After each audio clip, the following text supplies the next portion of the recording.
Reading with your kids. Hola, ni hao, konnichiwa, assalamu alaikum, shalom, mahaba, ciao, bonjour, namaste, jumbo,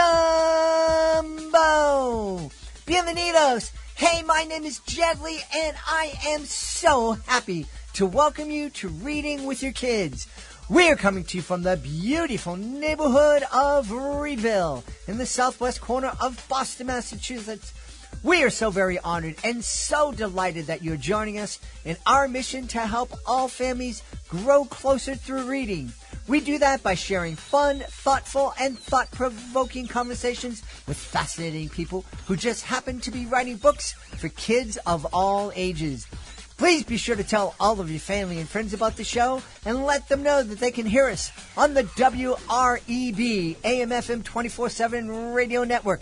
And they can find us on the iHeartRadio app, on Spotify, Apple Podcasts, Amazon Music, Good Pods, Podcast Addict, wherever you find your favorite shows. This is a fantastic show. I'm very, very excited about this show.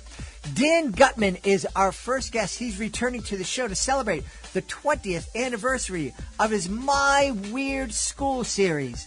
Sophia Brown is here. She's a new author. She's here to celebrate I'm Going to Be a Grandma. And later on, we're going to take a listen back to an interview we had with Jane Yolen. Jane has published over 400 traditionally published books, and she talks about her books. She talks about life and kids and how we can inspire our girls and so much more. Before we invite our guests in, we want to let you know that this episode is brought to you by My Sister Wants an Elephant, a Reading with Your Kids certified great read written by Lynn Podrat. This is a heartwarming and delightful children's story that showcases the determination and teamwork of Randy and Jerica, brother and sister, as they strive to convince their mom to consider their unusual pet request. While they may not get to have the animals directly in their backyard, it is fun to hear that their mom finds ways to grant them access to llamas and elephants. We really love this book. It's all about determination. It's about not giving up on your dreams, even if they seem wild. It's inspiring and so much fun to read. Get your copy today. My Sister Wants an Elephant by Lynn Podrat. Join us right now from the beautiful city of New York. Our guest is returning to the show to celebrate some really fantastic achievements. His My Weird School series is celebrating its 20th anniversary and its 100th book. Please welcome back to the show, Dan Gutman. Hey, Dan, how are you? Good, Jed. How are you? I'm so excited for you. 20 years and 100 books. That's amazing. Yeah, you're like only 18 years old right now. Yeah, when I started this thing, I didn't even know it was going to be a series at all. You know, I just pitched the one book. The first one was Miss Daisy is Crazy, and I didn't know they were going to buy it. I didn't know they were going to turn it into a series. I didn't know it was going to last 20 years either. It was all amazing to me. So I'm pinching myself every day. It really is incredible to have a book that appeals to 20 years. What are we talking? At least two generations, maybe three of kids, you know, and kids today, they have, they certainly have a lot more toys and distractions than kids did 20 years ago. That's true. Come to think of it. Yeah. And now I'm meeting like teachers and grown-ups who told me that they grew up with the books when they were young, and now they're sharing them with their kids, which partly makes me feel kind of old, and partly makes me feel good that, you know, this thing has lasted. Yeah. You know? What was if you can remember, what was the original inspiration for the book? Oh, I can tell you. I'll never forget it. My daughter, I have two kids, and I think they're about the same ages as your kids. My son is 34, and my daughter is 28. And my daughter, Emma, when she was in second grade, she was reading Junie B. Jones, which was very popular. Still is very popular, actually. And we both kind of thought there should be something like Junie B. Jones told by a boy. Mm. So I took a Junie B. Jones book and I kind of reverse engineered it. You know, I kind of counted the number of pages, the number of words, the number of chapters, the number of pictures. And I sort of did my version of Junie B. Jones through a boy's point of view. And so that's how it all got started. And I dedicated the first book to my daughter, Emma, because she inspired the whole series. And now she's 28, which is really weird. Our kids are very similar ages, and I love them. I'm so proud of them, but it's like I can go out and have a beer with you. This is really weird. Well, I don't drink beer, but actually, my daughter will have a beer occasionally. But I don't like the taste of alcohol personally. Mm-hmm. It's just me. Yeah. So I'm curious as to where the ideas come from for My Weird School. I mean, 100 versions of this story. That's a lot of imagination. Well, not as much as you think, Jed, actually, because it's easy because each book in the series focuses on a different grown-up at the school. The school, by the way, is called Elementary School. It's named after a woman named Elementary, of course. And so the first one was Miss Daisy is Crazy. She's just a second grade teacher. And then after that, I did, the art teacher, the music teacher, the health teacher, the phys ed teacher, and so on. And I would just select a different grown-up at the school. So that's where I was able to build the series. And while the books have a certain similarity to them, because each book focuses on a different grown-up, it's always a different story. So you might be wondering how I found 100 different grown-ups who work in a school. and I mean, the 100th book is about a woman who comes to the school to help the kids create a vegetable garden in the backyard behind the playground.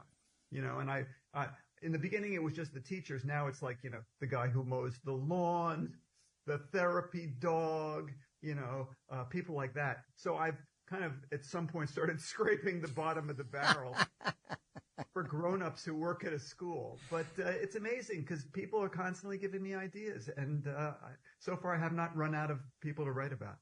Well, I spent 35 years traveling and visiting schools during my educational magic show. So maybe you can have a weird magician in one of your future books. Interesting idea. I have had a lot of guests like that, including a children's book author who visits the school. But a magician is not a bad idea. I might have to dedicate that one to you, Jed. I would be honored, my friend. I'd be honored. In fact, the last time you were on the podcast, we were celebrating your Houdini book. Oh. Yeah. Yeah, thanks for reminding me. Yeah, yes. Yeah. Harry Houdini.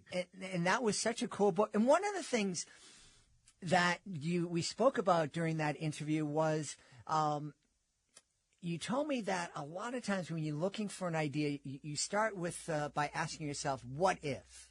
What if? Yes. Yeah. How did that come into the creation of the My Weird School stories?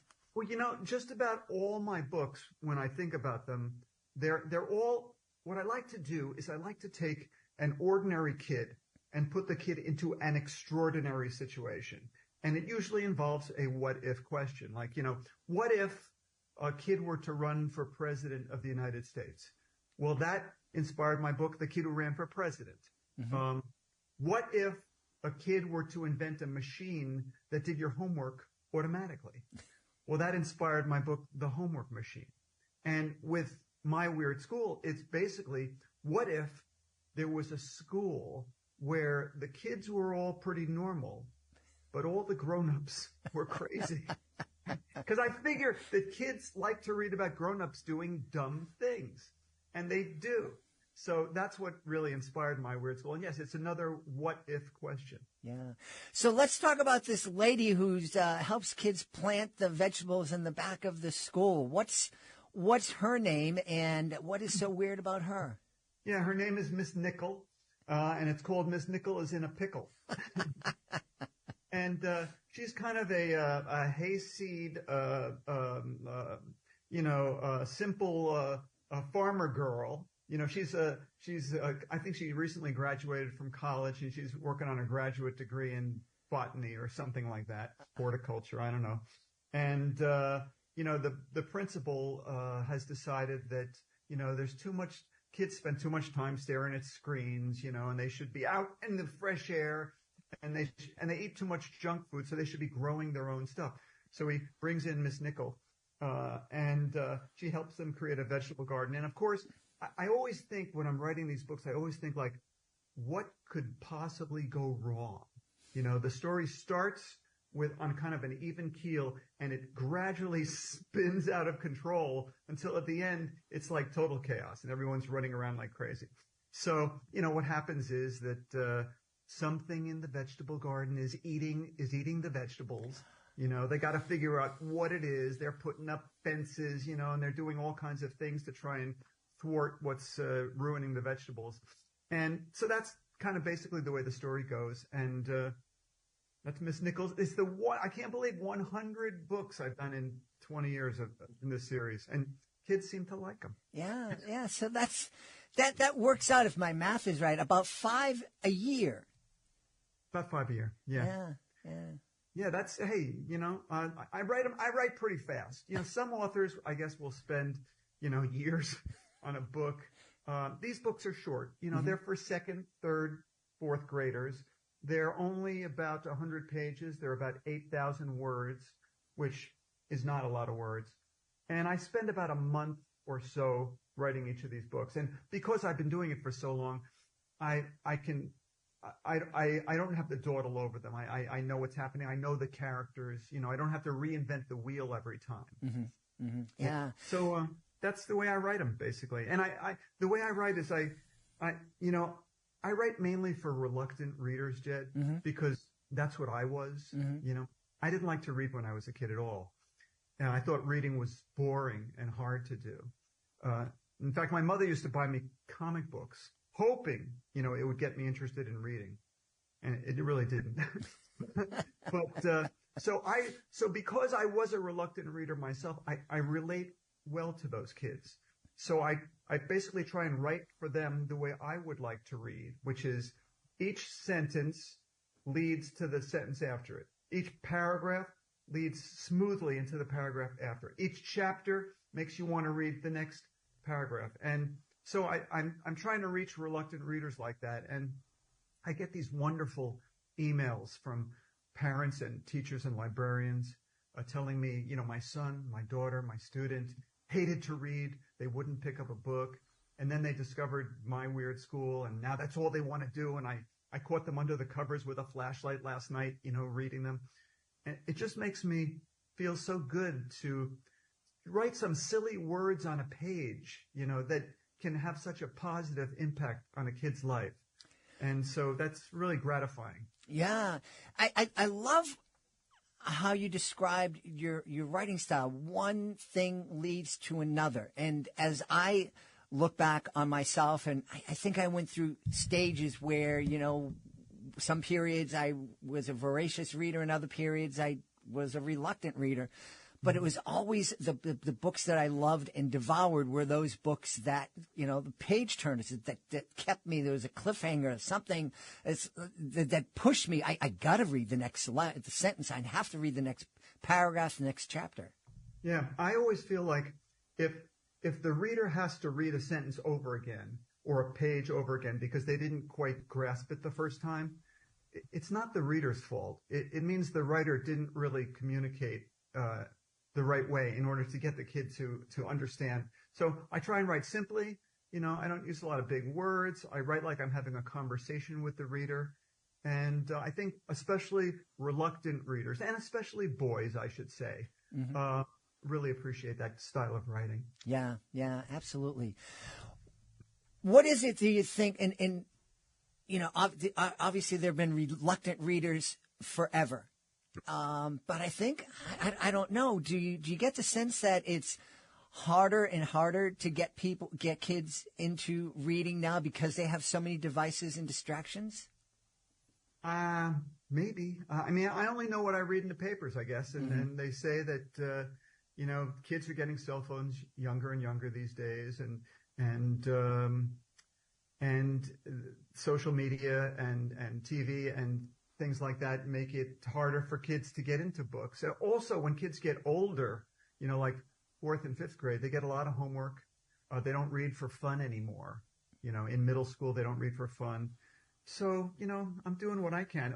It's interesting. When I started the series, I started it for second graders like my daughter, but a lot of kids got hooked on them. And I found that kids in third and fourth and even fifth grade still enjoy the books because they enjoyed them when they were little. So I'm doing my part, Jed, to try and keep kids reading and reading with their parents and reading at night, the way I used to with my kids when they were little. Yeah.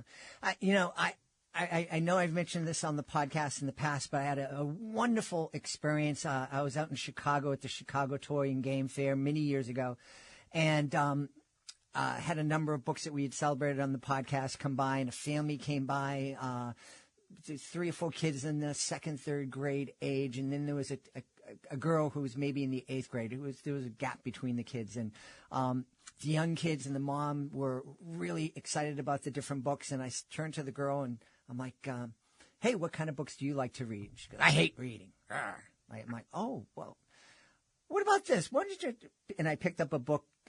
It was written by Stephen Joseph about the last surviving Tyrannosaurus, and it's just filled with nonsense words and silly things. And I said, just kind of read this, read a page of this. And she read it, and she started laughing and decided she was going to read the books to her brothers and sisters who were younger than her. And it was so wonderful just to see this kid who was just so adamant, I hate reading, I don't want to do it. And then all of a sudden she found the right book, and it made her smile.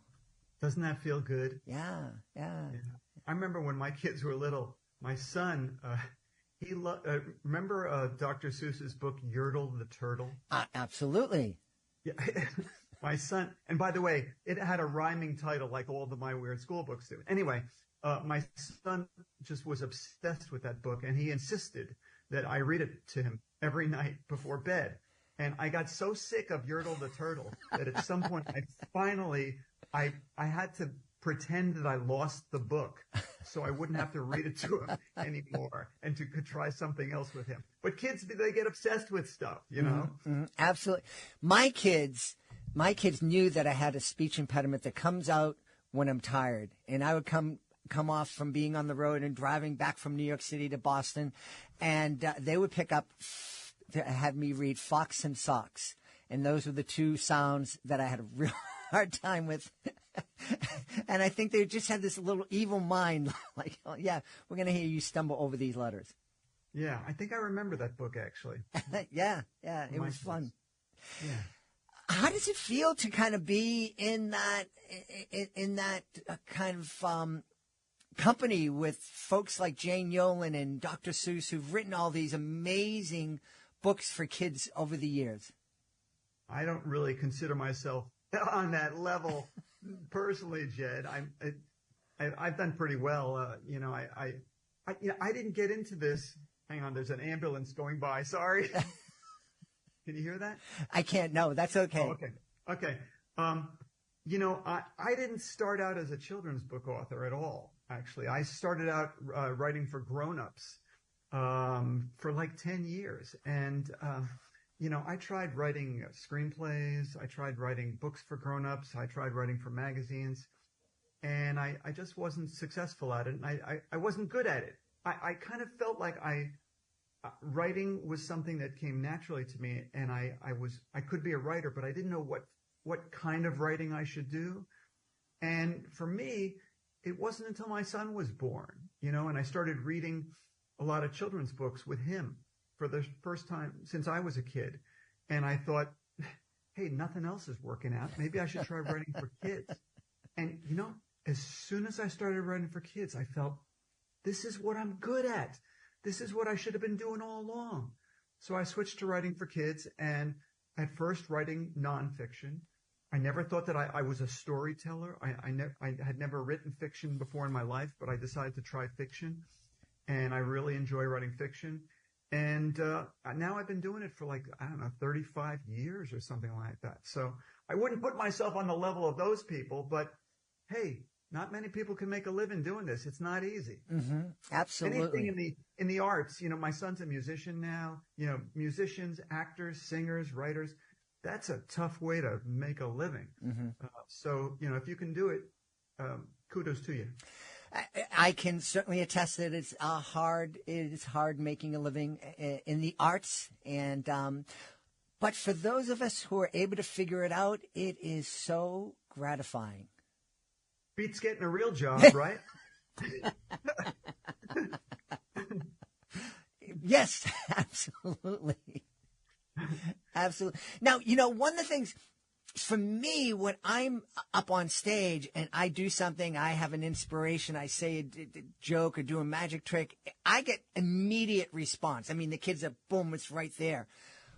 How is it for you writing and not going to have a response to what you're writing for maybe months or a year? Is that daunting for you? Interesting question. You rely on your instincts. I mean, I have the brain of an 8-year-old anyway, okay? So I kind of rely on my instincts, and I assume if I think something is funny or interesting, I think kids will too. Mm-hmm. And I used to, before the pandemic, I used to do tons of school visits all over the country in person. And then suddenly that all shut down, and I started doing it remotely by Zoom or Google Meets or whatever. And I found that I actually like doing, a lot of authors do not like to do it remotely. Mm-hmm. They feel like they're not interacting with their audience the way they would like to.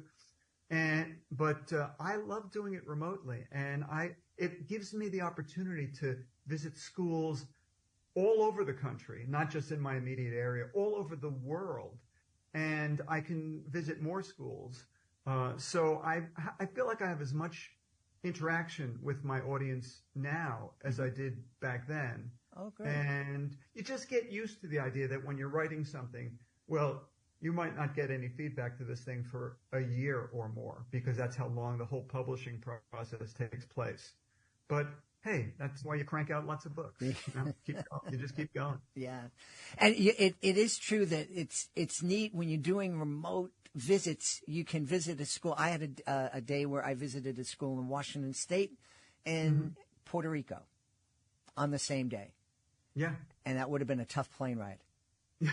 I visited schools in Hong Kong, in Africa, in different parts of the world, and it's great because you kind of get the sense that like kids are the same all over the world, and it kind of feels like, hey, maybe we can solve some of these problems we have, because kids are all kids, and if it weren't for us messing them up, maybe the world would be a better place. I don't know.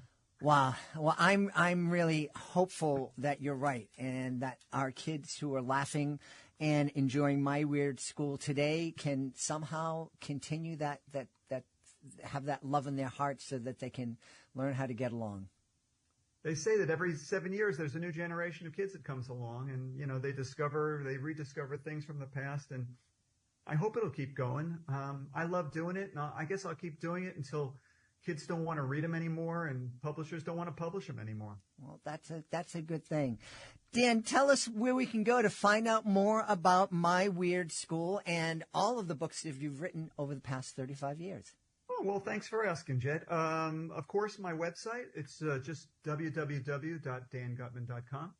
And I post like every day on Facebook, on my Facebook fan page. And people can also follow me at Dan Gutman Books on Instagram and what used to be called Twitter. Awesome. We've had a really great time celebrating the 20th anniversary and 100th book in the My Weird School series. And our guest has been Dan Gutman. Dan, thanks so much for being with us. Thank you, Jed. This is great fun. Are you looking for a creative way to bond with your kids? Let me tell you all about Drawing with Your Kids, the ultimate destination for artistic adventures. Join us as we dive into the wonderful world of children's books with renowned illustrators guiding you step by step. From beloved characters to whimsical scenes, unleash your imagination and create cherished memories together. Whether you're a seasoned artist or just picking up a pencil, there's something for everyone at Drawing with Your Kids. Please visit our website, readingwithyourkids.com, and click on the Drawing with Your Kids link at the top of the page and let the creativity flow. Drawing with Your Kids, where every stroke brings stories to life. Joining us right now from the beautiful city of Orlando in Florida. Our guest is here today to celebrate her latest picture book. Is called Fun at Grandma's House. Please welcome to the show my former neighbor here in Boston, Sophia Brown. Hey, Sophia, how's it going? It's going great, Jed. How are you? I'm doing well. I feel like we should have some donkeys with us while we're talking here. I know, right? Absolutely. Let's do it next time. There you go. There you go. So Sophia had been a resident of Boston, a neighborhood that I lived in for a number of years, beautiful Dorchester. And for those of you who don't know, Boston, it's a small city, but it's made up of a bunch of different neighborhoods that are very distinct, and everybody is very proud of their neighborhood. And I know all the people from Dorchester are very, very proud. Marky Mark is also a dot rat. Marky Mark Wahlberg and the New Kids on the Block. And absolutely. And so here is our latest artist from Dorchester is Sophia Brown. Sophia, tell us all about Fun at Grandma's House, please. Hey, well, this book is about the grandchildren just excited to come visit Grandma. When they get there, it's just so much stuff that they're going to do. They're going to go outside and play. They're going to play in the garden, play karaoke, dress up, eat, make cookies, have a lot of dessert, and just have fun. And at the end of everything, Grandma definitely got to put them in the tub so they could get cleaned up and ready for bed. And then after that, Grandma reads them a beautiful story and sings them a song like she always does at the end of reading the book. And they go to sleep and can't wait to wake back up and do it all over again. You know, Sophia and I were talking about being a grandparent, and I am hopefully a grandparent in training, a soon-to-be grandparent. That relationship between grandkids and grandparents, it's so very special. I can just speak to it from the grandkid point of view. My grandmother was one of my best friends growing up, and I was in elementary school. She used to take me to the garden, and we'd see the WWE, and she'd scream for Hulk Hogan. And as I got older, she would ride in the back of my motorcycle, and it was just such a special relationship. Yes. And how many grandkids do you have? I have 4 grandchildren. I have 3 grandsons and my princess. Yes. I love it. And they just came, Jed, they came back to back to back to back, like one year after the other. And I'm not complaining. I'm imagining it's kind of like a hurricane when they come down. Yeah. Oh my goodness. It's a beautiful experience, being a grandmother. When I first became a grandmother, but when I learned that I was going to be a grandmother, I was so excited. Words cannot express how excited I was.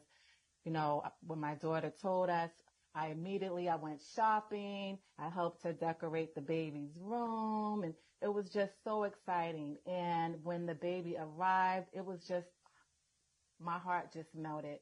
And it was just a totally different experience. Just being a grandmother is just, I thought being a parent was so special, which it is, but being a grandmother, it just takes it to the next level. Mm-hmm. It's just a beautiful experience. I never thought I could be this in love, like double, you know? It's amazing. And what a blessing for kids to be able to have grandparents in their lives. As grandparents, there are many grandparents who are in kids' lives, but they've become the mom and the dad because of different circumstances. But a grandparent is just, there's a stereotype around it, but it's really true. You get to spoil the kids and have a lot of fun, and then when the hurricane's not so much fun anymore, you just give them back. See you next time. That's it. Absolutely. I enjoy spending time with my grandchildren. It's so funny because you're absolutely right. You spoil them and you send them home.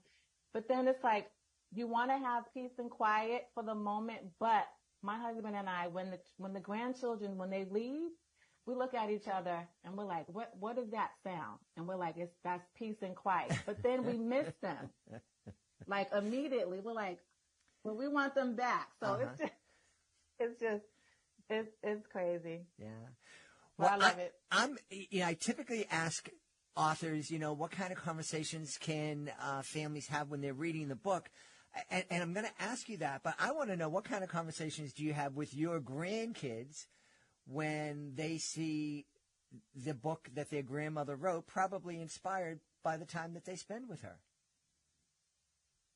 Well, I'm going to have to say for my oldest grandchild, my grandson, when he first saw the first book that I wrote, and it's actually titled, I'm Going to Be a Grandma. This was actually inspired by him.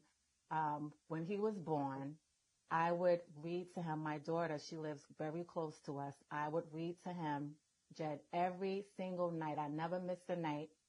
And after I would read a book to him, I would sing a song to him. And just the bond that we created during that time, it was just beautiful. And reading is so fundamental. His vocabulary, even though he was a baby, he was developing, he started talking earlier, than other children, a lot of children. I mean, he is super smart. Like, he puts words together. And when he saw this book, he said, "Me, Mom, this is me and you." He immediately he knew it was us. And I said, you inspired me to write this book. His nickname is Peanut. We have nicknames for all of our grandchildren. So it was just a beautiful experience. And he inspired me because I want other parents and just grandparents to be able to have that same experience as me. I wanted to be able to give back, to show the importance of reading to your children and getting that time, and it's just so important to have that special moment, and surround that around reading books too. So it was just a beautiful thing. Great minds from Boston and Dorchester think alike, because that's the reason I launched Reading with Your Kids. I knew that, reading with your kids, it helps them learn how to read, and it helps them learn new words. But for me, my motivation for starting the show was to encourage families to read more together. My relationship with my son, who lives couple of miles from you, and my relationship with my daughter, who's living up in Salem, Massachusetts, it's really strong. And I know the relationship with both of them was built on a foundation of reading every night when they were kids. And it sounds like my son is a lot like your grandson. Talk about building vocabulary. I remember when he was 4 years old, I took him into a shop. I've done educational magic shows for 35 years, and every couple of weeks I'd go to the local magic shop in downtown Boston by South Station. And I would go in there, and oftentimes I would bring Christopher in with me. And at one moment, he was talking away, and the shop owner turned to me and he said, does he ever shut up?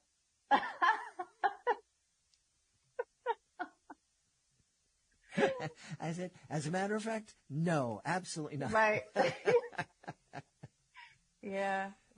I mean, reading is so important. And we preach that to our children. They carry the torch to make sure that they read books to, our grandchildren every night. So that's definitely important, for me. Yeah.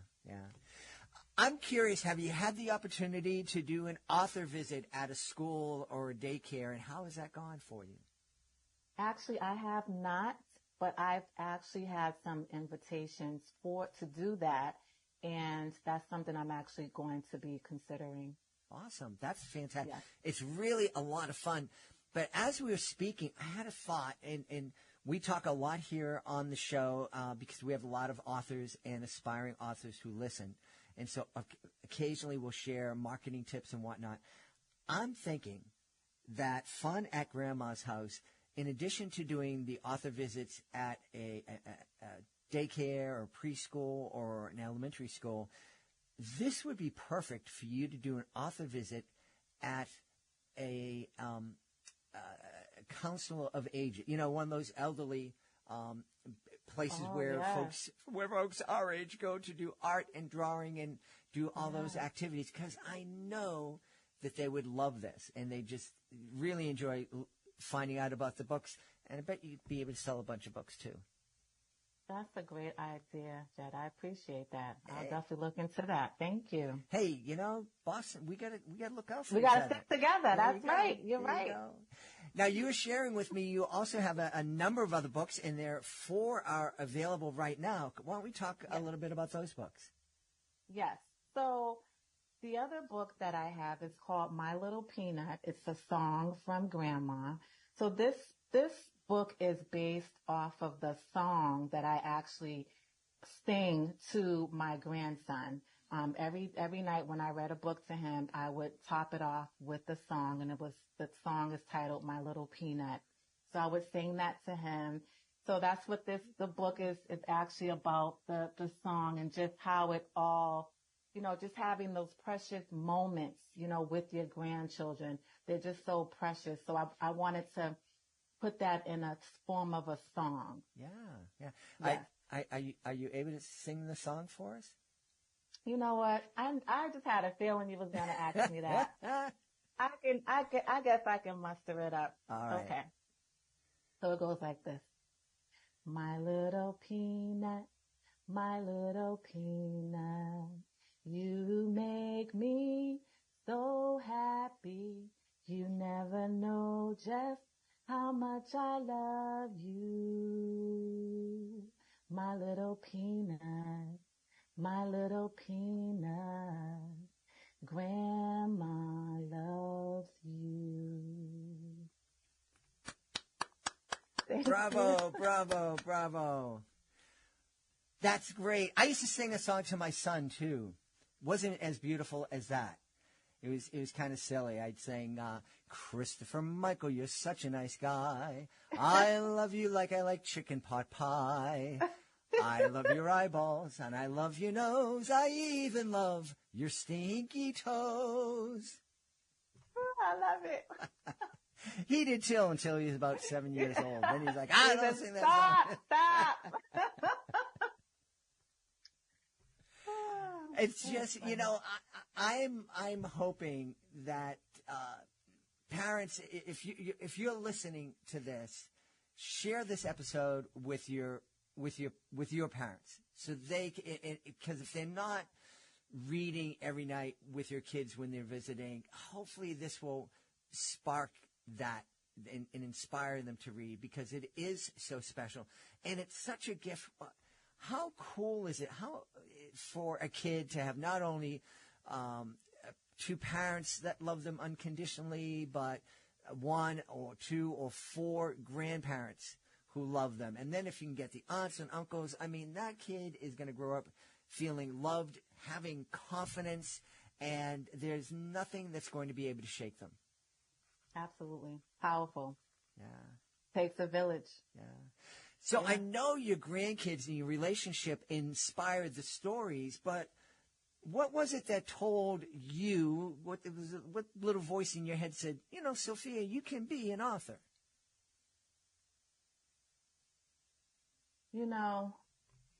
As I continued to read to my grandson, I was thinking about different stories, different things that I was doing with him.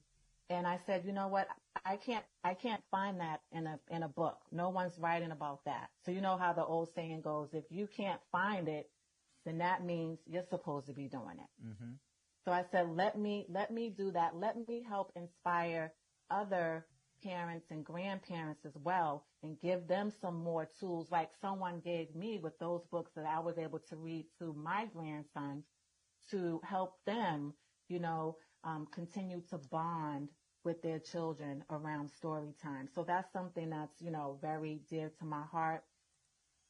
With the very first book that I wrote, that I'm going to be a grandma, I wrote a song with that book as well, because just the joy, the excitement of being a grandmother, just learning about the news. This is what this book is about.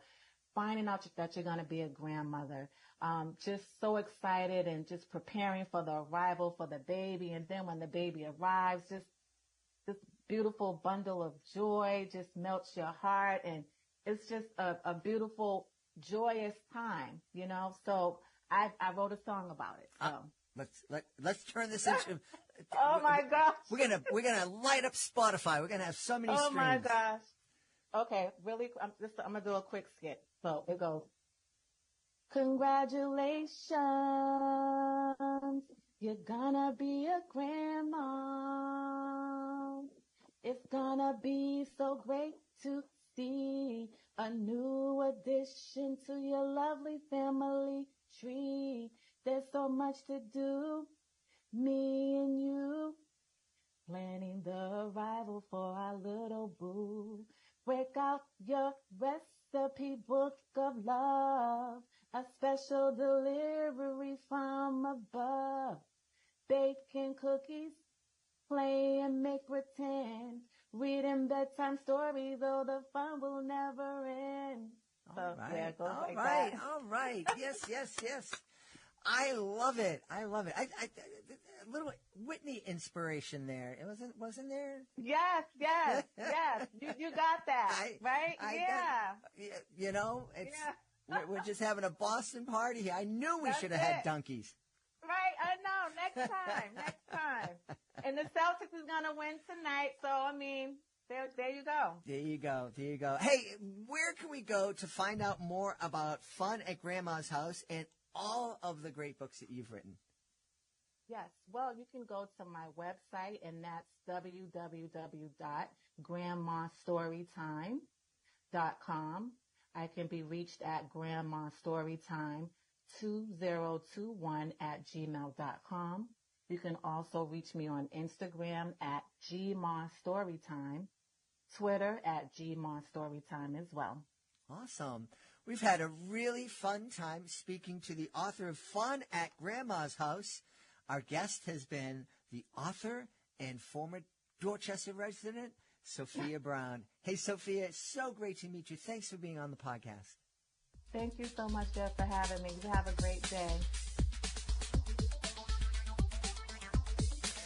Right now, we're going to take a quick listen back to an interview we first aired back in April of 2021 with Jane Yolen. Jane has published over 400 books. She came on the show to celebrate Bear Outside, and we had a really lovely and fascinating conversation. I know you're going to enjoy this highlight. Here's Jane Yolen. How do you think parents who are listening to this, who are reading Bear Outside with their kids, how do you think that we can help instill that confidence, that empowerment in our young daughters especially? Well, I've been thinking a lot about this book, not only because it's the 400th, but why this book?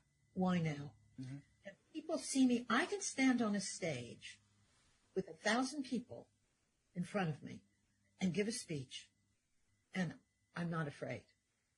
Put me in a cocktail party, and I go into the other room and sit down and read a book, because I'm not good at small talk. And if I had a bear that could help me with my small talk, I would be really happy. Or if I had a bear that would help me understand that snake that just went across in front of me is not going to hurt me, that would be helpful too.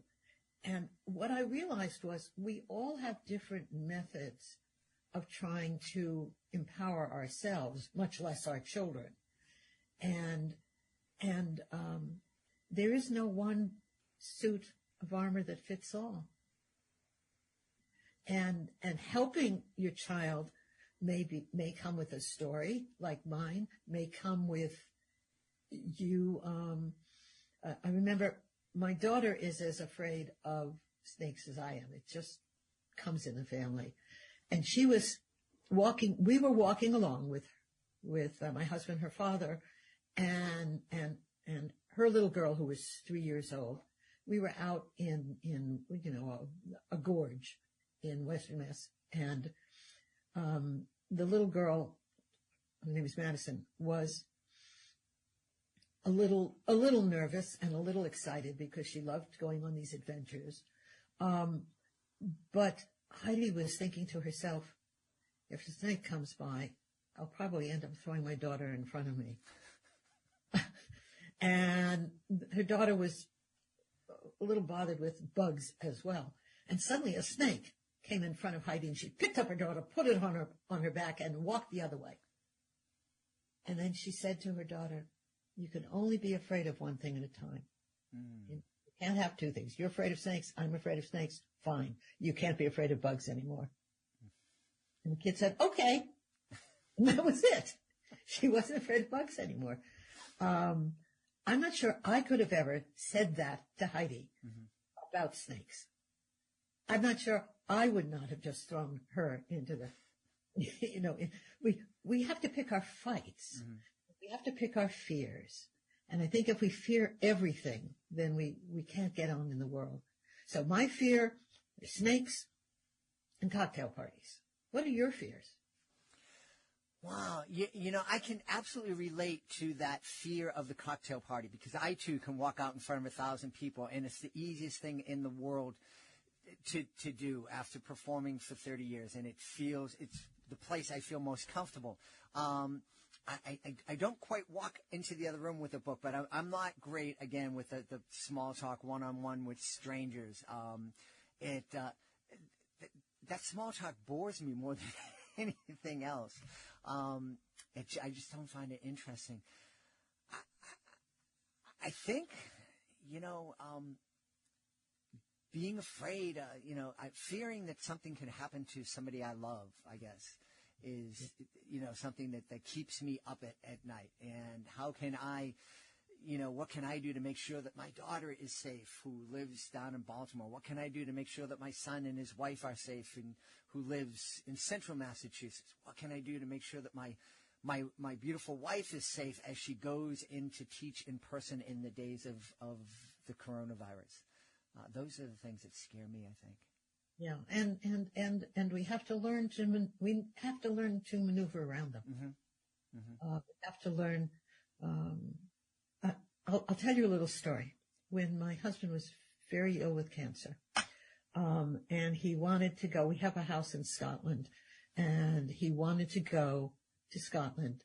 He wanted to go to watch Tiger Woods at the big golf tournament. And I said, no, you have to start your treatment. You have to start your new treatment. This was after 5 years that the cancer had come back. And you can't do it. You can't do it. And my daughter said to me very smartly, she said, let him live. Let him go. He knows he's not going to see Scotland again. This is his only chance. It's someplace he loves. He is part Scottish, and he loves it. And reluctantly, I put on my bear suit and let him go. And it was a moment for him where he was still him. And I think we can't keep everyone safe, I guess. The irony of wanting to keep everyone safe is you're not going to be able to. You can keep them safe for a while. You can keep them safe when they're here, but maybe not there. So how do we be brave, and how do we show them to be brave? Is we have to make it up as we go along. Yeah. That's a good point. We have to make things up as we go along. I think that's something that a lot of people are. That's something a lot of people are afraid of. They're concerned that, if I don't have this journey all perfectly mapped out, where I know exactly where I'm going to stop and where I'm going to turn, I can't take the first step. Yep. Yeah. think there's another thing. My family and I love to go on what we call serendipity trips. And we would have a general idea of where we were going. We were going to go either east, west, north, or south. If we were going to stay overnight, we knew where we were going to stay overnight. But along the way, anyone in a car could say, I like that road. Or, there's a dinosaur museum. Let's go there. Or, can we go down that into that gorge? Or can we stop and have a picnic here? And all three of the children had that. They knew they could do that because Mommy and Daddy were there and we were all together. Mm-hmm. And I think that if you are willing to have some experiences, and sometimes they can be scary. My husband died 15 years ago and I have remarried, now finally 15 years later. And we were walking over to my daughter's house, which is next door. And as we came down the driveway, because we don't go down, there's a pathway down from my house to hers. My house is above. We're both on the same farmland. But she's down and I'm up on the hillside. We don't go on that pathway during the spring, summer, and fall because it's the bear's pathway. So we're very careful not to do that because you don't want to be caught on that little rocky pathway when a bear might come by. Mm-hmm. So Peter and I are walking down the sidewalk and we turn into her driveway, which is the very next driveway. Walking along, we hear a rustling and a bear comes right in front of us. Oh my goodness. We were being so careful about not going down the bear the bear route, mm-hmm. That we were totally surprised by a bear. He was so surprised by us that he made a turn away from us and ran off. It was a wonderful moment once we stopped shaking. Mm-hmm. It was a wonderful moment because we had been that close to a wild bear. Yeah. Wow. I can't. I think the closest I've come is had one run past the front of my car at night, and that was pretty frightening. I love the spirit of what you're saying, and it's something that I know my daughter and I both embrace, and she because of the wonderful high school that she went to, she was able to come out and go on tour with me when I was performing through, and we would be on the road for 3 weeks at a time, and you wouldn't know where you're going. You had a destination, you had a name of a school, but you didn't know anything about the town you were showing up in.